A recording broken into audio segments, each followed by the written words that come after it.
Thank you, Madam. Good afternoon. Excellency, Chairperson of the Executive Council of the African Union, Excellency, Chairperson of the African Union Commission, Honorable Ministers, Deputy Chairperson of the African Union Commission, distinguished commissioners, Excellencies, ladies and gentlemen. It is indeed an honor and a great pleasure on behalf of the United Nations Economic Commission for Africa to address the AU Executive Council in its July 2017 session. The theme of this year's summit on harnessing the demographic dividend through the investment in the youth is indeed relevant and timely, and is at the heart of the political, economic, and social issues shaping the debate on the continent development. Given this theme, allow me to take a moment to pay tribute to the life of Dr. Baba Tendi, the Executive Director of UNFPA, who passed away early this month. He will be remembered as a son of Africa, a great leader, and a global champion who tirelessly advocated for the health, dignity, and rights for women, girls, and youth. Excellencies, ladies and gentlemen, I would like to start by briefly sharing with you reflections on the global economy and the prospects for Africa. World growth prospects today remain modest at 2.7% for 2017, with trade and investment opportunities contracting both in the developed and developing world.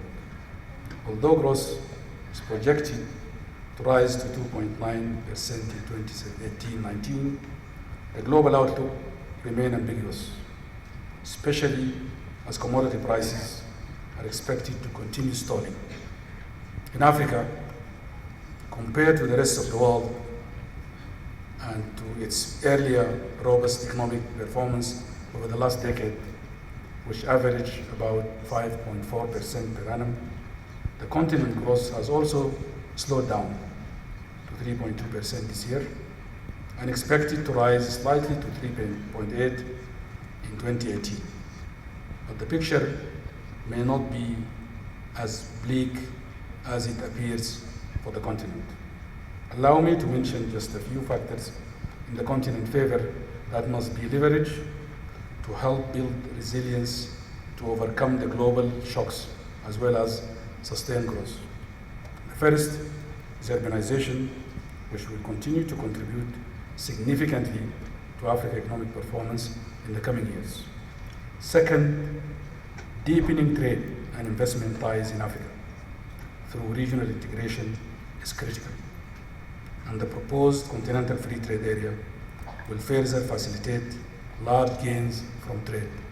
Let us surprise ourselves and the world and make the continental free trade area a reality within this year. Third, improving macroeconomic management, increased diversification, and improved business environment, building institutions for better governance, as well as economic reforms are key to keeping foreign investors attractive.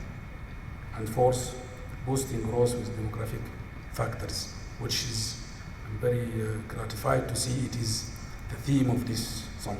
Excellencies, distinguished ladies and gentlemen, turning to the theme of the summit, indeed, leveraging Africa's demographic dividend for future growth and prosperity has emerged as a critical challenge. Africa today, the youngest region of the world. This provides the opportunity for demographic dividend. It also presents the risk of soaring rates of youth unemployment if it is not tackled well. Therefore, getting the fundamentals right is the first step to harnessing Africa's demographic dividend and must be supported by targeted policies, actions that foster investment in youth.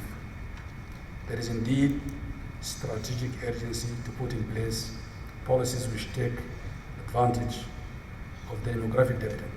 This urgency stems from the relatively small window of opportunity countries have to plan for the demographic dividend when many of their populations are still young prior to entering the workforce. Excellencies, distinguished ladies and gentlemen, migration continues to dominate headlines. Contrary to the common perception, inter-Africa migration actually dominates migration flows on the continent. Credible research shows that the wage and employment effects of immigration are relatively very small, and migrants have net positive effect on government budgets. Indeed, migration has the potential of bringing significant contribution to the economic growth and human development in Africa, but only, I stress only, if it is tackled in a holistic manner and mainstreamed appropriately in development planning and strategies. And for us in Africa, the development of a framework that is essentially developmental and looking at migration from the prism of development is key. I take this opportunity to update you on the progress being made on the issue of migration following the decision of the 9th Joint Annual Meeting of the AU and ECA Ministers of Finance to establish a high-level panel on international migration. Since then, the high level has been recently launched on 6th of June this month in Monrovia in Liberia, chaired by Her Excellency Ellen Johnson Sirleaf, and the panel is progressing well, I would like to believe.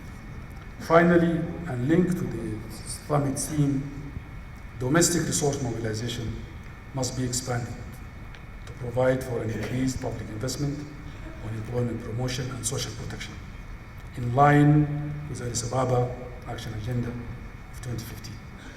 It is therefore fundamental to keep the discourse, and I would like to single one issue relevant to this resource mobilization, to keep the discourse on the illicit financial flows out of Africa at the forefront.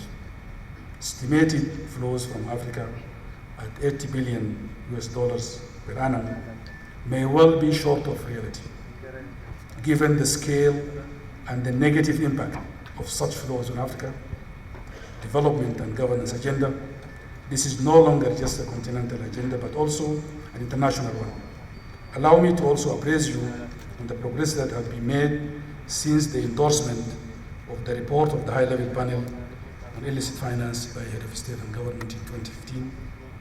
The AUC, African Union Commission, the African Development Bank, the African Capacity Building Foundation, and the ECA, and many others within and outside the continent, have been working together to support the implementation of the recommendation contained in the report.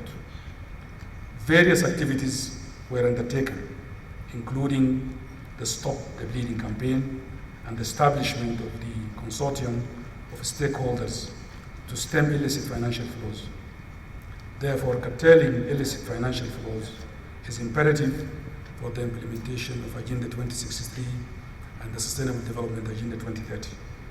Excellencies, ladies and gentlemen, to conclude, I think the youth potential represent both the greatest hope and our most vexing challenge.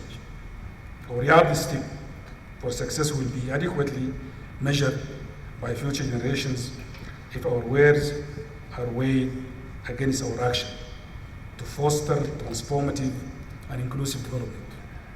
I wish to assure you that ECA stands ready to work with you in addressing the challenges of African development. I thank you for your kind attention.